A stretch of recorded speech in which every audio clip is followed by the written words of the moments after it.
the Fed is going to likely to undergo a massive shift that will enable higher like risk assets to do better, even when the economy, or like when GDP grows above like that speed limit. Yeah, I mean, I that all makes sense to me. I can't wait to listen to this part of the conversation. I haven't had the time to do that yet, but I do know that like Bessent has been very, very clear, and some of other Trump's other advisors has been very clear that they are trying to kind of not radically change, I think that's the wrong word, but kind of change the path of U.S. monetary and fiscal policy. And honestly, I think for the better. Or I think this is long overdue. And there are going to be lots of outcomes to this. It sounds like this is going to be on the Fed side, but there's also a lot of things that are happening on the Treasury side. And also, I think you're going to see a kind of, I think many people are predicting, and they've kind of been open about this, that the Fed and the Treasury are going to be working a lot more closely together to kind of implement these much needed changes. I think, I honestly, I think they have the right people to do it.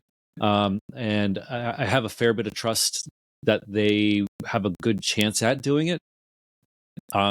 So I'm looking forward to seeing how this plays out. I think the other big thing that I've been thinking about, and I haven't really put into words yet, but you've kind of seen it in some of the topics I've chosen to write about in my newsletter, but also talk about on Token Narratives, is I think that we're going to start to see a this zeitgeist acknowledgement from people, from young people, but also people like millennials and downward, of where they want to put money and what they need to put money in to. And you're already starting to kind of see this shift, but I think it's going to accelerate. And I believe 2026 it'll really accelerate. And that will be very beneficial for crypto. It'll be beneficial for other like assets as well. But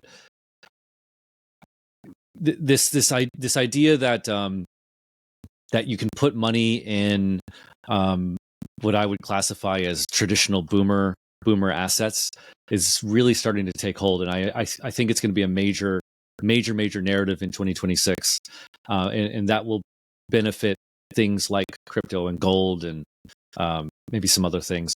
I think it'll be less helpful for some of the bigger traditional equities like the Mag 7, right? Because they're already so valuable. So anyway, that's another positive thing I think that we'll see in 2026.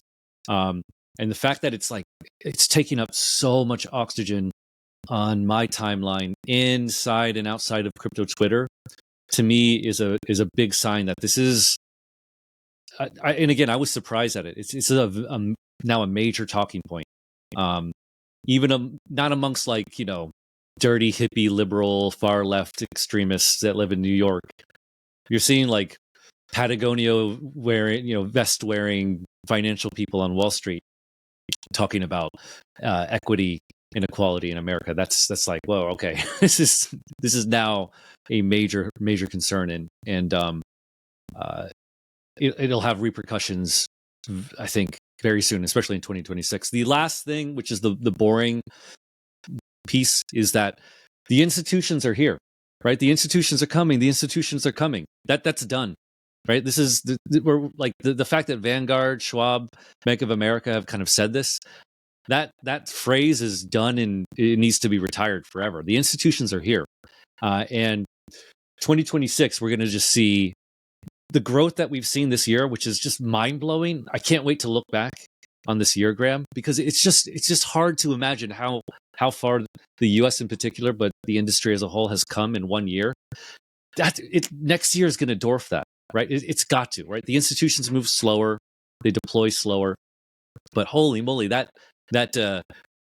glacier of capital and infrastructure via regulation and all that institutional sophistication is just gonna gonna come through in 2026.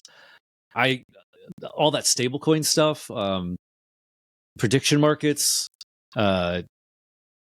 you're seeing privacy become talked about by like what I would consider mainstream folks. Like, I don't know if you saw Tim Ferriss.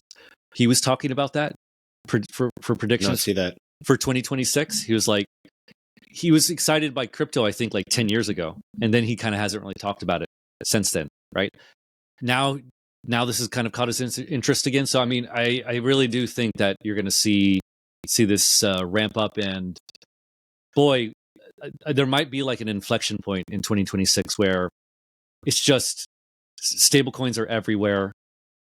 People have instant access via stablecoins to crypto assets through their various apps. I mean, it could just be from like it's one of those, I forgot the name of it, but there's that moment where you just have enough. There's like no change, but then it just ticks over enough, and then suddenly it kind of critical mass.